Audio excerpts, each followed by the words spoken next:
hello' আপোনালোকৰ কেনেকুৱা খবৰ আপোনালোকৰ কাৰণে আজি চাওক মই 5mm ব্লু কালাৰৰ গ্লাছ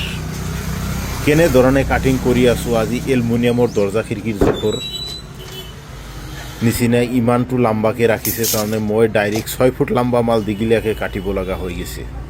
তাৰ কাৰণ খিৰিকীকেইটা আজি লগত তেখেতে লৈ আহিছে বহুত দূৰৰ পৰা আহিছে কিন্তু তেখেতে ভিডিঅ' চাই পেলাই মোৰ ওচৰত আহি বহুত কিবা কিবি ক'লে হয়তো মই জগাৰ এড্ৰেছটো নকওঁ মানুহজনে ক'ব হাক দিছে দাদা আপুনি এনেকৈ নক'ব আমাৰ ইয়াত হয়তো কিছুমান দোকানী আছে আমাৰ ইয়াত সিহঁতে বেয়া পাব তো আমি যিমান দূৰৰ পৰা আহিছোঁ আপোনাৰ ভিডিঅ' চাইছোঁ বা আপুনি যেনেকৈ কাটিং কৰি দি আছে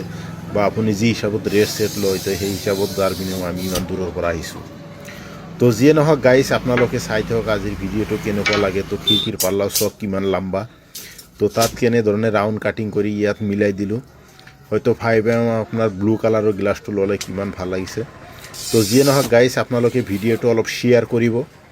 যাতে এনেকুৱা আৰু 10টাই পালে আপোনালোকৰ ওচৰত যোৱাৰ পিছত হয়তো মোৰ ওচৰলৈ আহে বা যাতে মই আপোনালোকক দেখাব পাৰোঁ